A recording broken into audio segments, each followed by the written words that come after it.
મેઘમહેર ચાલુ છે। દિવસ દરમિયાન ધીમી ધારે વરસાદ વરસ્યો છે, જ્યારે ટંકારાના ડેમી 1 પર વીજળી પડતા યુવાનનું મોત થયું હતું, જ્યારે કે એક યુવાનને સારવાર અર્થે રાજકોટ ખસેડાયો હતો। ઉપરવાસના વરસાદને કારણે અગાઉથી ઓવરફ્લો થયેલા જળાશયોમાં પાણી છોડવા પડ્યા હતા, જેથી મચ્છુ 1નું પાણી મચ્છુ 2માં અને મચ્છુ 2નું પાણી મચ્છુ 3માં પહોંચ્યું હતું, જેના કારણે મચ્છુ 3ના 11 દરવાજા 6 ફૂટ સુધી ખોલવામાં આવ્યા હતા, જ્યાં 50,000 ક્યુસેક પાણીની આવક અને જાવક થઈ હતી।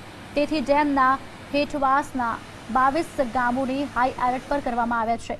હાલ સ્થિતિ પર જિલ્લા વહીવટીતંત્રની ચાંપતી નજર રાખવામાં આવી રહી છે।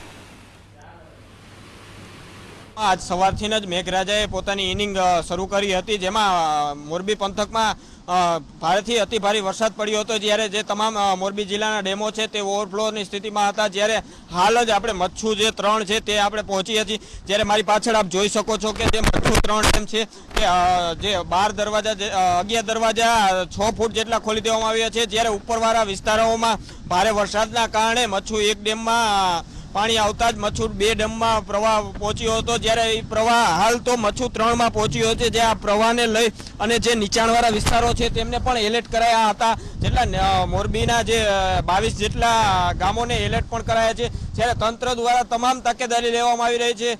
રવિ સાણંદિયા, GSTV।